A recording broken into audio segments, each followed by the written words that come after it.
मुंबई मनपासह राज्यातल्या 27 महापालिकांच्या निवडणुका सध्याला सुरू आहेत आणि त्याचं मतदान आज आहे. या मतदानातली सगळ्यात धक्कादायक गोष्ट म्हणजे मुंबईतली मतदानाची टक्केवारी. सकाळी 11:30 पर्यंत मुंबईत तब्बल 25.87% मतदान झाल्याची नोंद आहे. आता तुम्ही विचार करा, 25.87% म्हणजे इतकं जास्त काय आहे का?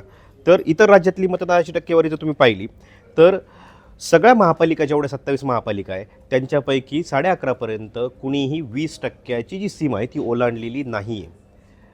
मतदान हे 25% मुंबईत होतं आहे आणि हे जर संध्याकाळपर्यंत सुरू राहिलं आणि मतदानाची टक्केवारी तर 60 ते 70%च्या घरात गेली तर हे वाढलेलं मतदान नक्की कुणाच्या खात्यात पडणार हे विचार करण्याची गरज आहे. आत्तापर्यंतचा इतिहास असा राहिलेला आहे, ज्या वेळी मतदान वाढतं त्यावेळी ते सत्तेच्या विरोधात असतं. आता सत्ता कुणाची होती मागच्या वेळेस महापालिकेत? याच्या आधी काही काळ प्रशासक होता, पण त्याच्या आधी सलग शिवसेनेची सत्ता राहिलेली. 2च्या 4 पार्ट्या झाल्यात, 4 शकलं झाली आहेत आणि 4 शकलांवर निवडणुका लढवल्या जात आहेत. काँग्रेस वेगळी लढते, ठाकरे बंधू एकत्र लढत आहेत, शिवसेना आणि भाजप एकत्र लढते.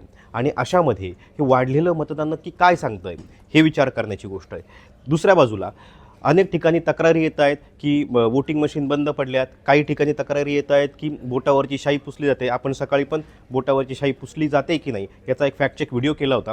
त्याच्यानंतर आता निवडणूक विभागानं सांगितलं आहे, निवडणूक आयोगानं सांगितलं आहे की आता जे काही आहे ती मतदानाची जी शाई पुसली जाते, मतदारांच्या बोटावरची जी शाई पुसली जाते त्याची सविस्तर चौकशी केली जाईल.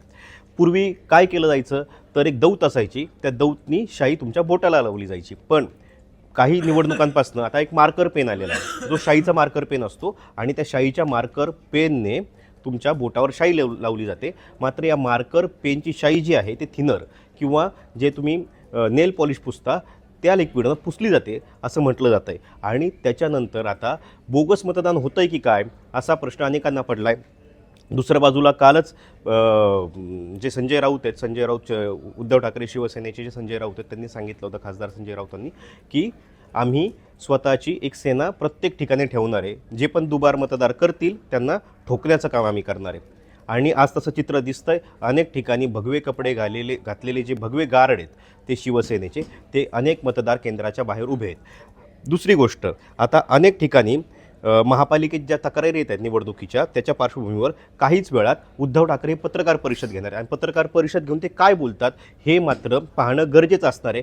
कारण आत्तापर्यंत मुंबईकर कधीही मतदानासाठी बाहेर पडत नाही असं म्हटलं जातं आणि अचानकच मुंबईकर सकाळी 11:30 पासूनच बाहेर कसा पडला असा प्रश्न आत्ता उद्धव ठाकरेंना किंवा इतर सगळ्या पक्षांना पडला आहे. एकनाथ शिंदे काही वेळापूर्वी आले, त्यांनी आपलं स्टेटमेंट दिलं. त्यांनी सांगितलं की आत्तापर्यंतचं विक्रमी मतदान मुंबईत झालेलं आहे आणि हे विक्रमी मतदान हे आमच्या बाजूने होऊ शकतं असंही त्यांनी सांगितलं आहे.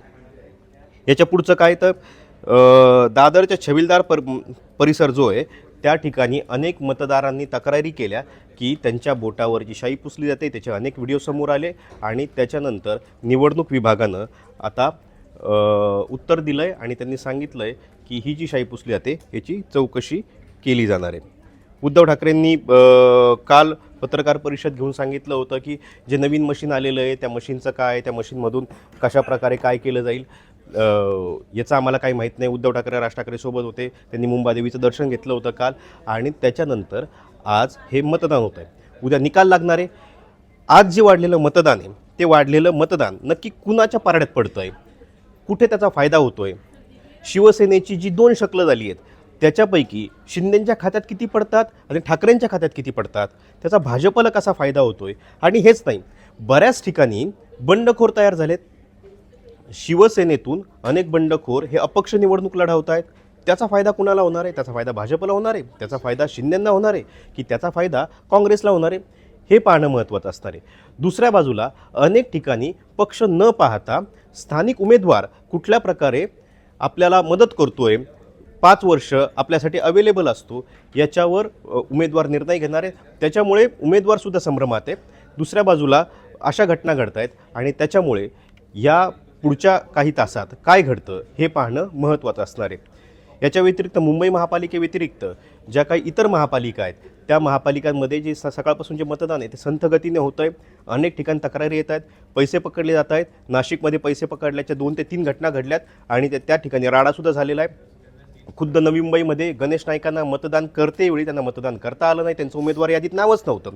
त्यामुळे त्यांनी तिथं प्रश्नचिन्ह तयार केलं. दुसऱ्या बाजूला संजय शिरसाट हे मतदानाला गेले, बाहेर पडले आणि बाहेर पडल्यानंतर त्यांनी काय सांगितलं, माझ्या बोटावरची शाईसुद्धा पुसली जाते. तर त्याचं काय करायचं? तर फक्त विरोधकच नाही तर सत्ताधारी सत्तेमध्ये असलेले आमदार आणि मंत्रीसुद्धा या निवडणूक आयोगाच्या कारभारावर ते प्रश्नचिन्ह तयार करतायत. आता पुढे काय होतं हे पाहणं महत्त्वाचं असणार आहे. अशाच अपडेट मी घेऊन तुमच्या पुढे येणार आहे. त्याच्यामुळे पाहत रहा टाइम्स नाऊ मराठी.